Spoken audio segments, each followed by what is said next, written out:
मौज करंतु मन नाही किंतु श्रृंखला एवं सतर्कता भितर कई मुहूर्त सबुकिछि ओलट पालट हो जाए। खुशी सबु दुख आउ संतापरे रूपांतरित हुए। जार ज्वलंत उदाहरण हेउछि महाराष्ट्र लोनावालार घटना। किए जानिथिला सुख सबु निमिषकरे काल पालटि जिवो बोली। किए जानिथिला घरर सबु सुख सुओ मुहरे उजुड़ी जिवो बोली। किंतु सेमिति हेला जेमिति केही चाहू नथिले। प्रकृति रूप बदलाइला, मनीष निरुपाय होईगला। ए चित्र बखाणीबाकू आम पाखरे शब्द नाही। आमे कहुथबा कहानीर पट्टभूमि महाराष्ट्रर लोनावाला। गोटिए परिवार छुट्टी काटिबाकू सेठाकू जाइथिला। छुट्टी सारी घर को फेरी थांते हेले हठात आकाशरे कलाहांडिया मेघ घोटी आसिला। तुहक तुहा बर्षा जोगु चारिआडे पानीर सुओ छुटिला। प्रखर स्रोतरे लोनावाला झरणा निकटकू बुलिबाकू जाइथिबा परिवारर 5 जन सदस्य भासीगले।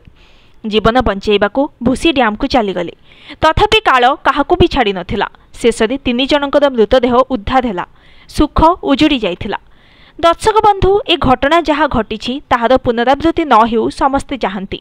एणु आमे भी सतर्क रहिबा भल।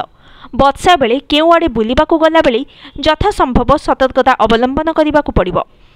विपदपूर्ण जलप्रपात निकटवर्ती न होई ताहार सौंदर्य को उपभोग दूररु दूररु करंतु।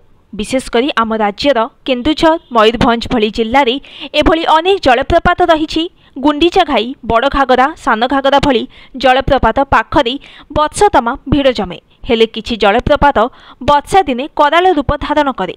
पर्यटन मानचित्र रे जदिओ एगुड़िकर स्वतंत्र मर्यादा रही, तथापि आमको सतर्क रहिबाकू पड़िबो।